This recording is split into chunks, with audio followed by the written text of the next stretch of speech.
Força muscular. Vamos lá. A motricidade voluntária, ela é mediada, ela é por estruturas do sistema nervoso central, basicamente frontais, onde o neurônio responsável por disparar, dar início a essa função, ele fica no giro pré-central. Esses neurônios ficam no córtex do giro pré-central. Esses axônios, os axônios desses neurônios, eles saem de lá, vão para a substância branca, passam pela cápsula interna, que é essa estrutura aqui que fica entre o tálamo, o núcleo lentiforme e a cabeça do caudado. Eles passam dentro aqui da cápsula interna, atravessam a cápsula interna e vão lá para o tronco cerebral. E vão se dirigir ao segundo neurônio motor, que está ou no corno posterior na medula, veja aqui embaixo da figura, ou no caso daqueles neurônios motores que inervam os músculos da cabeça, eles ficam em núcleos de nervos cranianos que ficam na cabeça. Ou, isso, de nervos cranianos, dos nervos craniano, cabeça, já falei redundante, né? Então, dos nervos cranianos que controlam a musculatura aqui da cabeça. Por exemplo, o quinto, o trigêmeo, tem raiz motora. O terceiro, o quarto, aqui em cima, né? Que controla a musculatura da movimentação ocular extrínseca, que a gente já falou anteriormente. Então, aqui também. Só que eles são contralaterais, né? Então, o lado direito do corpo controla a motricidade do lado esquerdo. Então, vamos lá.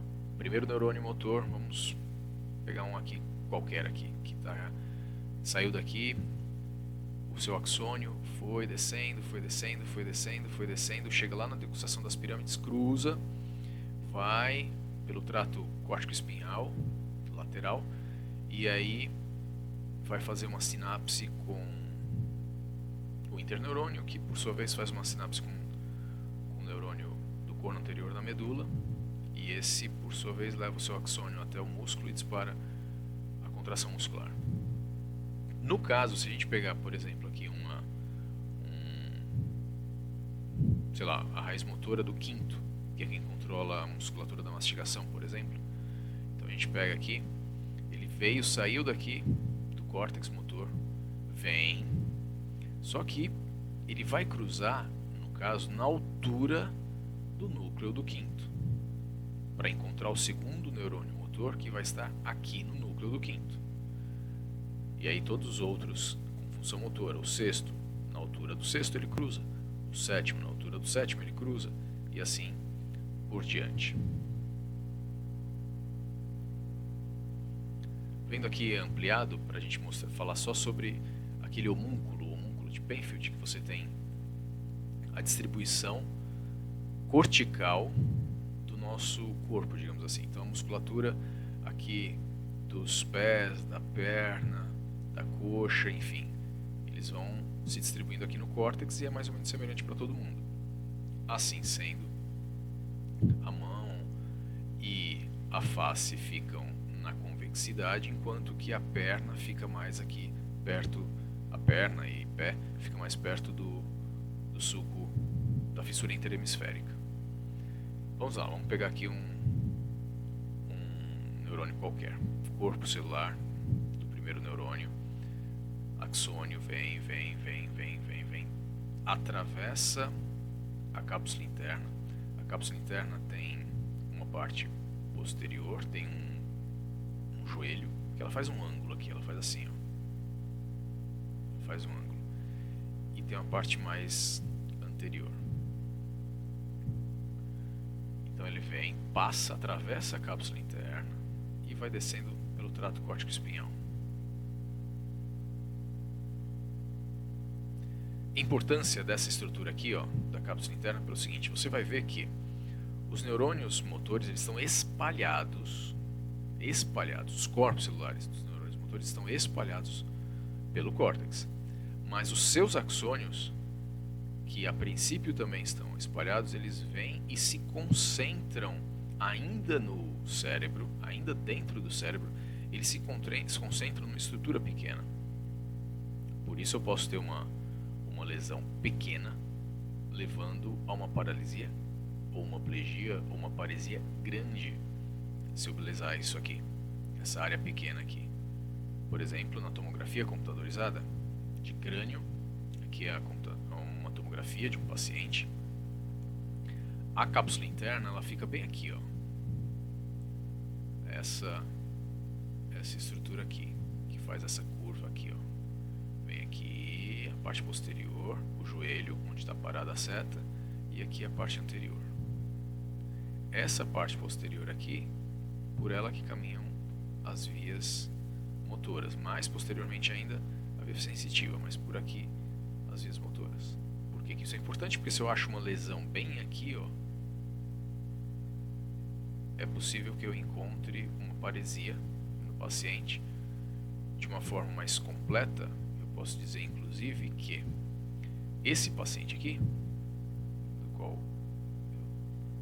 hipoteticamente eu estou falando, ele tem uma hemiparesia completa, né? Tá pegando face, tá pegando membro superior, tá pegando membro inferior, e eu vou para a tomografia, eu tenho que procurar uma lesão. Ou eu procuro uma lesão muito grande que iria pegar todo o córtex motor, e aí teria que ser uma lesão realmente bastante grande, ou eu vou aqui nessa região e procuro uma lesão pequena. Esse paciente, por sua vez, parece ter uma lesão por aqui, ó, e que pega inclusive as vias motoras.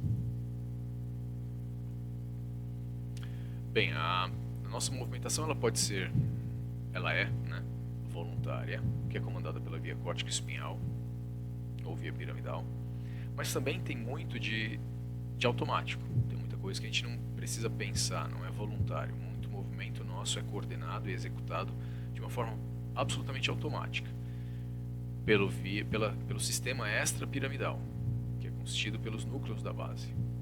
Não vamos falar gânglios da base. Muita gente fala, mas não está certo. São os núcleos da base, tá? A substância negra, núcleo rubro, formação reticular.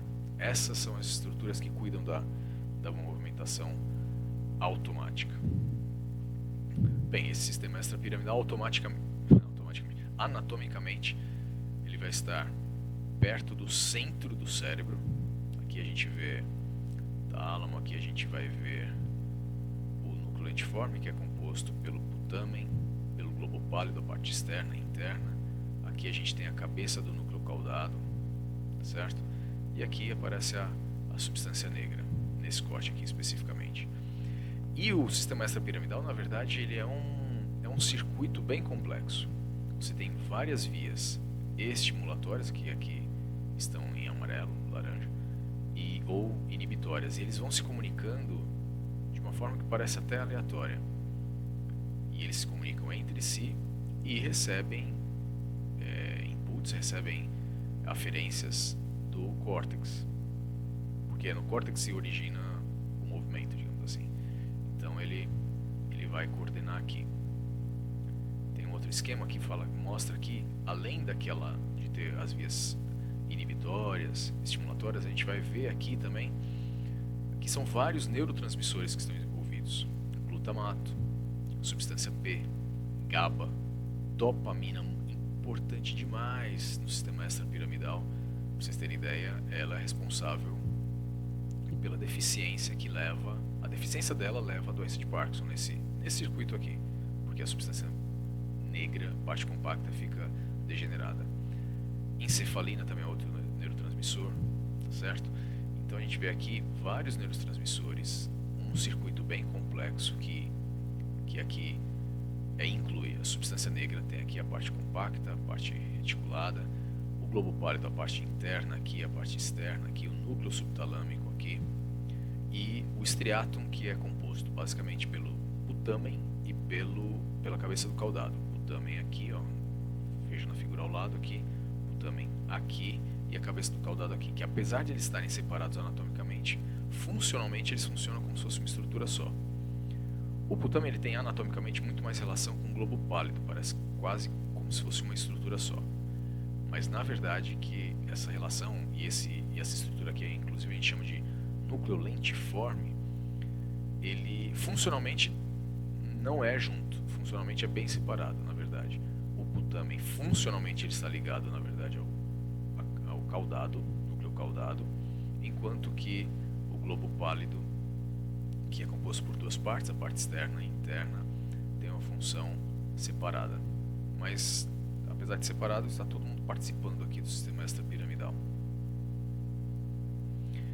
No teste da função motora, depois que a gente faz a inspeção, a gente faz a movimentação passiva para observar o tônus, a gente vai para a gente pode fazer uso das manobras deficitárias. As manobras deficitárias, elas se aplicam para a gente observar a função de força motora, de motricidade voluntária. A gente nem sempre faz uso delas, mas é um instrumento que a gente tem à disposição. Quais são? A manobra de Mingazini, onde o paciente fica deitado, ele põe a coxa o quadril em 90 graus, o joelho em 90 graus, tá certo? Das duas pernas, elas não podem estar encostadas uma à outra, e você vai observar se existe queda de uma das pernas ou não. Havendo fraqueza da musculatura mais proximal, tem queda da perna. Aqui a manobra dos braços estendidos, também em alguns lugares chamada de Mingazini dos membros superiores, onde o paciente fica com os braços estendidos e com os olhos fechados. Eu esqueci de falar que nessas manobras deficitárias o paciente fica com os olhos fechados, porque se ele fica com o olho aberto, com os olhos abertos, ele, numa eventual queda de um segmento, ele vê que está caindo e ele faz um esforço maior para deixar os dois equilibrados e acaba compensando uma fraqueza que na verdade existe, a gente acaba não identificando. Então as manobras deficitárias são feitas com os olhos fechados. Uma das coisas que a gente pode fazer para sensibilizar essa manobra é pedir para o paciente ficar com as mãos supinadas, com a palma da mão para cima, e quando acontece fraqueza ele começa a pronar a mão. Antes de começar a cair, ele já começa a virar a mão, pronando a mão. É uma das formas de sensibilizar essa manobra. A manobra de Barré é com o paciente em decúbito ventral e os joelhos em 90 graus, também pernas não estão, os pés não podem estar nem as pernas encostados, e o paciente vai apresentar uma queda. Aqui eu posso também fazer uma manobra onde eu junto os pés do paciente e peço para ele. Aí, nesse caso, ao contrário, eu junto os pés do paciente, peço para ele ficar com os joelhos e pernas coladas, e a fraqueza, ela é observada, geralmente uma fraqueza proximal, ela vai ser observada quando existe uma queda lateral em adução. Então, eu peço para ele ficar em adução, a queda lateral em abdução. E eu posso usar também as manobras de oposição para testar força. Basicamente, as manobras de oposição eu posso fazer o quê? Eu posso pedir para o paciente fazer resistência a um movimento que eu vou tentar fazer dele, ou eu peço para ele manter uma determinada postura e impedir que eu faça o movimento. Então eu posso pedir para ele movimentar e eu faço a resistência, ou eu posso fazer a resistência, ou ele pode fazer a resistência e eu movimentar. Então vou dar um exemplo aqui na situação aqui, o médico pediu para ele ficar numa determinada posição, ele levantou o braço aqui, usando o deltoide, e o médico faz uma força para baixo. Ou, eu posso pedir, por exemplo, o paciente com o braço estava aqui ainda aduzido, eu faço resistência e peço para ele abduzir o braço. Então eu posso fazer essas duas coisas, né? O jeito, normalmente a forma mais usada é você pedir para o paciente fazer um movimento e você fazer resistência a esse movimento. Aqui a gente vai ter algumas figuras mostrando como eu testo. Só lembrando que eu devo testar proximal, médio e distalmente. Aqui eu estou testando proximal, aqui eu já estou no cotovelo, eu estou testando médio, E aqui nessas figuras já estou testando distalmente. Depois vocês podem dar pausa no vídeo e ver figura por figura para ver como é que faz alguns dos testes. Aqui para membro inferior também proximal, distal, proximal e distal, distal aqui. Bem, uma coisa muito importante é como eu graduo essa força. Eu tenho que ter uma linguagem unificada para passar essa informação. E como é que é isso? Existe essa escala para graduar a força, que vai de 0 a 5. Sendo 0, quando o paciente ele não apresenta nem contração muscular, é uma plegia. 0 e 1 é plegia. Qual a diferença de plegia para paresia? Plegia não existe movimento. A paresia é uma fraqueza. Plegia é uma paralisia. A paresia é uma fraqueza. Então vamos lá. 0 não tem nem contração muscular. Você pede para ele fazer o movimento, o músculo não se afeta, não se modifica. Grau de força 1. O paciente ele tem contração muscular. Você percebeu que o músculo se contraiu para fazer o movimento, mas não teve movimento absolutamente nenhum. Grau de força 2. O paciente consegue movimentar aquele segmento que você está testando, mas ele não consegue vencer a gravidade. Ele movimenta em sentido horizontal apenas, ele não vence a gravidade. 3. Esse movimento consegue vencer a gravidade. O paciente movimenta o segmento em todos os eixos, consegue vencer a gravidade, mas se você impõe alguma resistência, ele não vence nenhuma, absolutamente nenhuma resistência. Qualquer resistência que você fizer vai vencer a força dele. Grau 4 é quando ele vence alguma resistência, muita ou pouca. Se ele vence muita resistência, mas ainda não é o normal, a gente diz que é 4+. Se ele vence só um pouquinho de resistência, a gente diz que é 4-. E o grau 5 de força é o normal. Então quero dizer que o paciente, eu examinei a motricidade dele voluntária e ele não tem fraqueza nenhuma, eu digo que ele está com grau de força 5. E assim por diante, se eu encontro déficits. O déficit motor vai depender da topografia da lesão. Então, eu tenho uma lesão aqui, eu tenho uma lesão aqui, eu posso ter diversos padrões de déficit motor dependendo de onde eu tenho a lesão. Por isso, no exame neurológico, eu procuro ter informações que me indiquem um local de lesão, até mesmo porque o local de lesão vai me dizer também se eu preciso de exames e que exames eu vou solicitar. Afinal de contas, ao contrário do que a maioria dos pacientes pensa, a ressonância nuclear magnética não resolve tudo. Então vamos lá. Nessas figuras aqui, quando você tiver vir essa cor aqui, é lesão, é o local de lesão. E aqui no bonequinho, essa cor aqui é onde ele tem a paresia ou plegia. Se esse paciente ele tiver uma lesão em algum desses lugares aqui, ó, não precisa ser em todo esse lugar não, tá gente? Em qualquer desses lugares. E aqui inclusive a cápsula interna vai estar por aqui, tá ok? Aqui ó, cápsula interna. Então, se a lesão estiver na cápsula interna ou no segmento onde se segue o trato piramidal aqui, esse paciente vai ter uma hemiparesia, que a gente chama de completa. Completa que pega membro inferior, membro superior e face. Ok? Então esse paciente tem uma hemiparesia completa. Eu vou ter a mesma sintomatologia também se eu pego todo o córtex motor. Lembra que eu falei da parte do membro inferior, que aqui fissura interhemisférica e na convexidade são os membros superiores e a face? Então aqui ó, aqui é um exemplo. Se eu pego também no córtex, eu também vou ter o mesmo padrão de fraqueza. Ok? Continuando. Aqui tem uma coisa bem interessante. Se eu tiver uma lesão no córtex que pegue apenas aqui a parte do membro inferior, as pernas, e aqui a parte do braço, e poupa a face, eu vou ter aquilo que eu chamo de uma hemiparesia ou hemiplegia incompleta. O que caracteriza ser completa ou incompleta é a presença ou não da paresia da face. Nesse caso, incompleta. Mas eu também posso ter exatamente esse padrão se a lesão vier depois, no trato piramidal também. Só que no trato piramidal, depois de ter saído raizinha, o axônio, que foi conectar com o núcleo do facial do outro lado.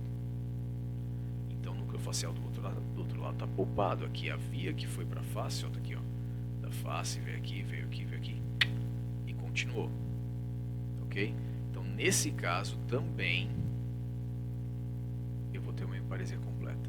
Então quando eu tenho incompleta, ou quando pega córtex só a parte motora do membro inferior e do membro superior, ou quando eu pego todo o trato piramidal, só que depois de ter saído já a saída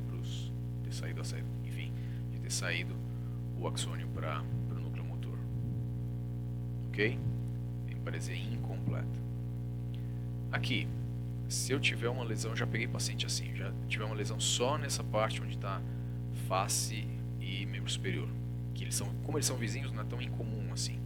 Eu pego um paciente, esse paciente ele vai ter uma fraqueza no membro superior contralateral, isso tudo contralateral, tá? No membro superior contralateral, na verdade, na face contralateral.